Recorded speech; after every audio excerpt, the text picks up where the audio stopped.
तर दोन्ही राष्ट्रवादी एकत्र आल्या तरी निवडणूक घड्याळावरच लढाव्या, अजित पवारांच्या पक्षाचे आमदार अनिल पाटलांनी हे मत जे आहे ते व्यक्त केलेलं आहे।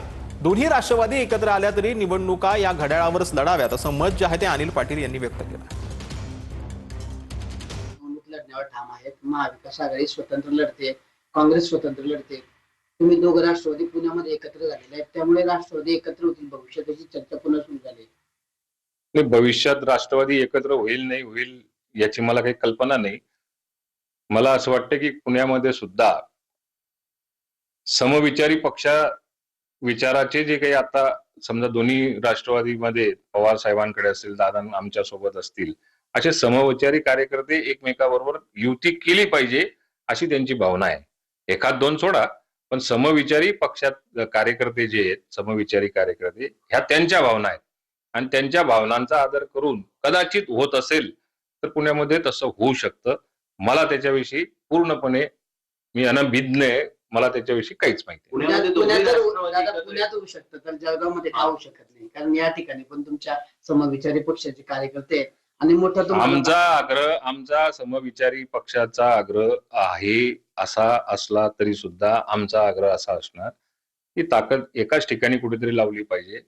पुण्यात सुद्धा आमचा आग्रह, माझं स्वतःचं वैयक्तिक मत विचारलं तर त्या ठिकाणी सुद्धा घड्याळाच्या चिन्हावरती लढलं पाहिजे। आम्हाला समजा जर का काही वाटलंच तर आम्ही जळगावमध्ये सुद्धा किंवा धुळ्यामध्ये सुद्धा आम्ही घड्याळावरतीच निवडणूक लढणार। दुसऱ्या राष्ट्रवादी सोबत घड्याळावरती म्हटल्यानंतर एकच राष्ट्रवादी असते, एकत्र आले तर दादा उमेदवार एकच घड्याळ हे एकच आहे आणि एकच चिन्ह आमच्याकडे आहे, त्याच्यामुळे दुसरं तिसरं काहीच नाही।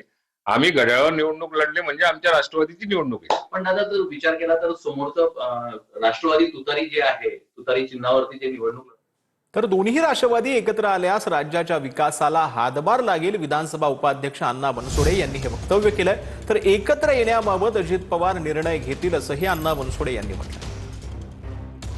खरं तर माझी पहिल्यापासून हीच भूमिका होती की दोन्ही पक्षांनी एकत्र यावे आणि एकत्र जर आले तर राष्ट्रवादी काँग्रेस पक्षाच्या सर्व कार्यकर्त्यांना, दोन्ही पक्षातील सर्व कार्यकर्त्यांना खऱ्या अर्थाने न्याय होईल आणि महाराष्ट्राच्या जनतेला विकासाच्या दृष्टिकोनातून नक्कीच दोन्ही पक्ष जर एकत्र आले तर हातभार लागल्यासारखं होईल। आपण गेल्या पक्ष एकत्र यावे म्हणून महाराष्ट्रातील राष्ट्रवादी काँग्रेस पक्षाच्या सर्व कार्यकर्त्यांची मनापासून ती इच्छा आहे आणि दोन्ही पक्ष एकत्र येऊन विलिनीकरणाचा जो काही निर्णय असणार हा निर्णय आदरणीय अजितदादा पवार घेतील।